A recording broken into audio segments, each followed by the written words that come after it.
1960 में मलेशिया के एक आइलैंड पर माउंटबेटन की पत्नी एडवीना माउंटबेटन की डेथ हो गई। हम सब जानते हैं, इसको उस तौर से मत लीजिए क्योंकि मुझे अपनी बात कहनी है और वो नाम है इसलिए मैं कह रहा हूं। नटवर सिंह ने अपनी किताब में लिखा है, मैं अभी भी उस शब्द से बचने की कोशिश करूंगा कि किसी के निजी जीवन में मुझे जाने का कोई शौक नहीं, लेकिन जब राष्ट्र की बात आई कि तो निजी जीवन पे भी सवाल उठेगा तो उठना चाहिए। Edwina was fall in love with Nehru ji, और नेहरू जी ऐसी घटनाओं में पूरी तरीके से कोऑपरेट करते थे। विषय ये नहीं है, विषय ये है कि मलेशिया के जिस आइलैंड पे एडवीना की मौत हुई, आप ताज्जुब करेंगे, ये 60 की घटना है और 79 में पार्लियामेंट में बहुत लोग थे, राष्ट्रवादी भी थे, समाजवादी भी थे, लेफ्टिस्ट भी थे। किसी ने यह सवाल नहीं उठाया कि 1960 में जिस एडवीना की मौत हुई थी, उस एडवीना की मौत पे पार्लियामेंट में जवाहरलाल नेहरू ने श्रद्धांजलि दी। तब किसी ने नहीं पूछा कि एडवीना कब मेंबर बनी थी। इसलिए कि इतिहास को लिखा भी गया, छुपाया भी गया और आप तक न पहुंचे इसकी कोशिश की गई और आपने वहां पहुंचने की कोशिश नहीं की। इसलिए एनसीईआरटी की किताबों में झूठ पढ़ाया जाता है, वो हमारी मजबूरी है कि सरकार जब तक उसको नहीं बदलेगी हम नहीं बदल सकते। लेकिन समाज के आम नागरिक को सच्चाई जानने और बताने से किसने रोका था? जो कुछ भी सुभाष चंद्र बोस के बारे में हुआ है, उसके बाद पूरे देश को पता भी चल गया। जो कुछ वीर सावरकर के बारे में हुआ वो भी देश के सामने आ गया और अभी कई हजारों तथ्य जो आपके सामने आने वाले हैं, लोग लाएंगे। Colonel RSN Singh, GD Bakshi, Sushil Pandit, Gaurav Arya, ये देश में अपना अपना काम कर रहे हैं। इन तथ्यों से आज के आने वाली पीढ़ी को बताना है कि तुम 1947 से भारत का इतिहास शुरू नहीं होता। 1947 से भारत पैदा नहीं हुआ है।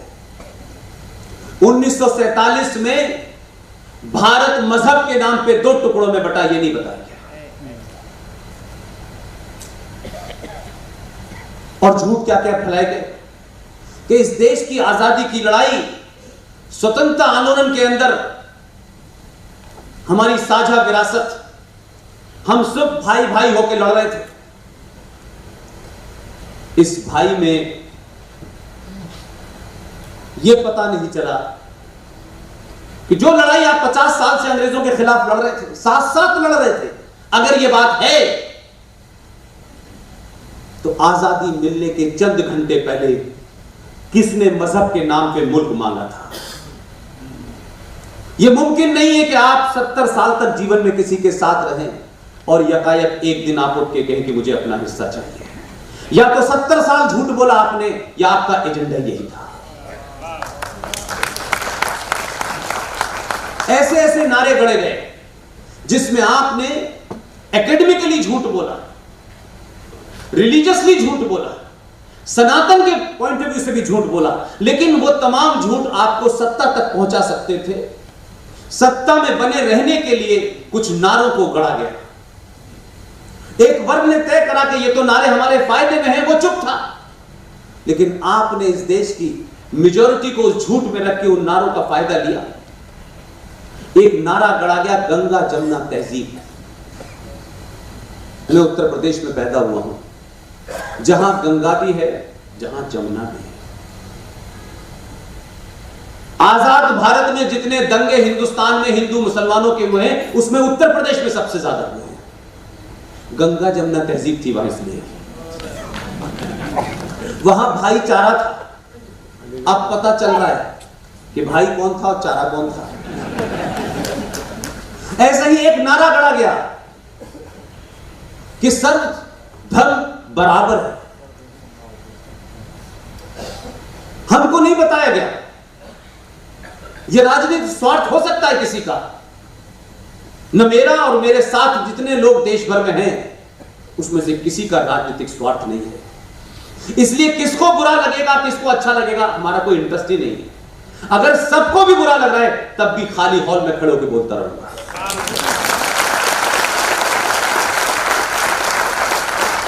इसमें मेरा कोई निजी एजेंडा नहीं है। मैं नहीं चाहता कि मेरे जाने के बाद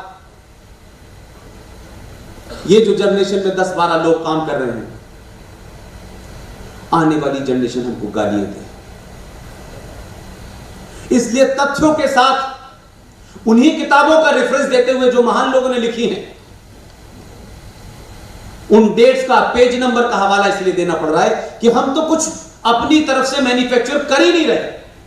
हमने तो कोई किताब अभी लिखी ही नहीं है।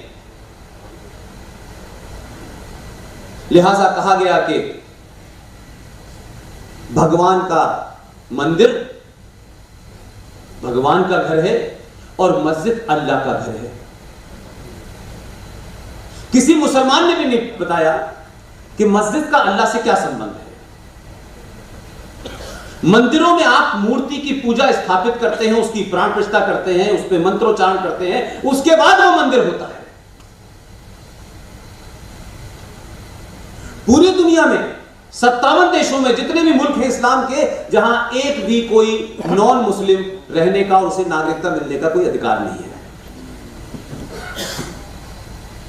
उसमें रोज मस्जिदें तोड़ देते हैं। रोज सड़कों में मस्जिद तोड़ देते हैं, मस्जिद को हटा के रेस्टोरेंट बना देते हैं, मस्जिद को हटा के सड़क बना देते हैं। अगर सऊदी अरब में, अगर ईरान में, इराक में, लीबिया में, सीरिया में, जहां के लोगों का क्लेम है क्योंकि इस्लाम तो अरब में पैदा हुआ, वहीं से आया, यहां तो पैदा हुआ नहीं था भारत में, अगर वहां मस्जिद को हटाया जा सकता है और हटाने वाले भी, तोड़ने वाले भी, ऑर्डर देने वाले भी 24 कैरेट के अगर वो मुसलमान हैं, तो वहां कोई सेकुलरिज्म का झंडा बरदार कोई मुसलमान लीडर क्यों नहीं जाता कि मस्जिद नहीं हटा सकते, ये कुरान शरीफ में लिखा है। ये झूठ बोलेंगे, गर्दन काट देंगे मस्जिद के बाहर लोग। ये इस्लाम के नाम का जो पाखंड भारत और पाकिस्तान और बांग्लादेश में है, वो पूरी दुनिया में नहीं है। ये अलग बात है कि हम कानून को मानने वाले लोग हैं। इसलिए जब सुप्रीम कोर्ट ने फारूकी साहब के केस में जो 10 साल से पेंडिंग पड़ा था, जब 5 जजेस की बेंच ने जब यह फैसला दिया कि मस्जिद is not a Holi shrine इस्लाम, लेकिन जिन समझदार लोगों को आपने भेजा है उनकी समझदारी का अभी तक कोई मिसाल मिल नहीं रही है। जो होमवर्क वो अपने काम करने से पहले करता है और जिसका होमवर्क ठीक होता है उसके नंबर भी ठीक आते हैं और उस पर कोई सवाल भी नहीं उठाता है। कुछ लोगों को राय दी गई कि जो बाबरी मस्जिद का खेल चल रहा है पिछले 150 साल से, और कुछ लोगों को बाबर की मस्जिद चाहिए क्योंकि बाबर मुझे लगता है उनके लिए अल्लाह मियां से बड़ा था। अगर इस मस्जिद का संबंध प्रॉफिट मोहम्मद साहब से, उनके परिवार से, बीबी फातिमा से, अली से, किसी से भी होता, ये सनातन संस्कृति के लोग पीछे हट जाते हैं, सवाल नहीं खड़ा करते इसके ऊपर। लेकिन इस मस्जिद को, बाबर की मस्जिद को, जो मंदिर तोड़ के बनाया गया है, इसको लेने के पीछे धार्मिक महत्वता कम है, इस देश की मेजॉरिटी को जलील करना ज्यादा है। इसलिए कुछ लोगों को शौक है कि मुगलों के जाने के बाद इसकी सत्ता हमारे पास आनी चाहिए थी। हिंदुओं ने अंग्रेजों के साथ मिलकर षड्यंत्र किया और जिसकी सत्ता उनके पास चली गई। लिहाजा बाबर की मस्जिद भी लेंगे और बाबरी नाम से भी होगी। तो जो पड़ोसी मुल्क था उसने जब मुल्क बांटा तो आपको मुझे उस मुल्क का भी अजीब कंट्राडिक्शन है। वो मुल्क जो 47 में बना, उसकी समझ में नहीं आ रहा कि इतिहास लिखना कहां से शुरू करें। क्योंकि जब वो हमारा टुकड़ा था, भारत का हिस्सा था, तो जब गजनवी यहां आया था, गौरी यहां आया था, अकबर यहां आया था, औरंगजेब यहां आया था, तो मुझे पता नहीं चल पा रहा कि वो कौन से लोग थे जिन्होंने कहा कि यहां जो मुसलमान हैं उनको हम जो है बहुत सारी दौलत देंगे और जो हिंदू हैं उन्हें मारेंगे। उन्होंने तो सामूहिक सब पे अत्याचार एक साथ किया था। उन्होंने तो भारत पे आक्रमण किया था, हिंदू मुस्लिम के नाम पे नहीं बांटा था। लेकिन वो मुल्क जिनके पूर्वजों को अकबर ने भी और औरंगजेब ने भी और बाबर ने भी मारा, लेकिन भारत से नफरत और भारत के हिंदू और हिंदुस्तान के इस सनातन समाज को जलील रखने के लिए, छोटा दिखाने के लिए, वो पाकिस्तान अपनी मिसाइल का नाम गौरी रखता है।